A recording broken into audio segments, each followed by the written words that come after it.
मुफ्ती साहब के YouTube channels को सब्सक्राइब कीजिए। आस्क मुफ्ती तारिक मसूद। क्या कर्ज़ा लेना जायज़ है? नवाब साहब कलकत्ता से, हम कारोबार करना चाहते हैं, क्या हम किसी से कर्ज़ा ले सकते हैं? क्योंकि आपके एक बयान में सुना था कि अल्लाह के नेक बंदे जब किसी से किसी तरह की भी मदद लेते हैं तो अल्लाह ताला इसको इंसानों का मोहताज कर देते हैं। इस बारे में रहनुमाई फरमाएं। बड़ा अच्छा सवाल किया आपने। देखें, हर वो काम जिसमें आप दूसरों के एहसान तले दब जाएं, ये इस्लाम में पसंदीदा नहीं है। अल्लाह का एहसान बस लेना चाहिए। कुछ लोग तो ऐसे हैं जिनको अल्लाह ने आपका मोहसिन बना दिया, जैसे वालदैन हैं, आपके असातिज़ा हैं, आपके बुज़ुर्गान दीन हैं, इनको तो अल्लाह ने बना दिया।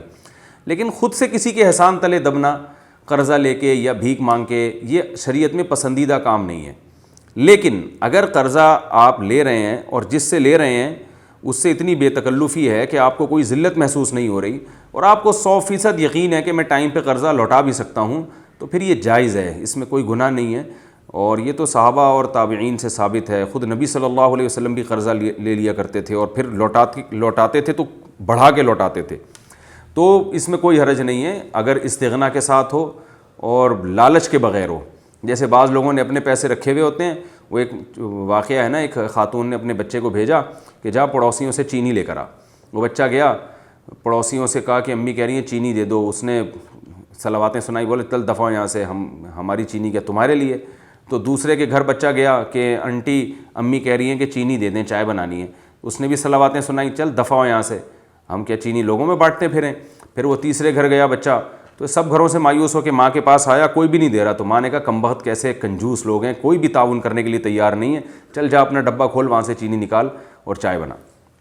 तो बाज़ लोग अपने पैसे इन्वेस्ट नहीं कर रहे होते, सांप बन के बैठे हुए होते हैं, उसमें रिस्क लेने के लिए तैयार नहीं है। दूसरों का पैसा ले लेके कारोबार में लगा रहे होते हैं कि डूबें तो इनके डूबें, और कर्ज़ा देने में फिर जान जो है ना वो जो है ना एक मुसीबत में डाल देते हैं। तो ये लालची किस्म के जो लोग हैं, इनके साथ अल्लाह की मदद नहीं होती। लेकिन अगर आपको बड़ी इन्वेस्टमेंट चाहिए और आपको पता है कि इंशाल्लाह आप वक्त पे लाजमी वापस लौटा देंगे और जिससे मांग रहे हैं वो भी आपका बेतकल्लुफ़ दोस्त है, तो फिर मांगने में कोई हरज नहीं है।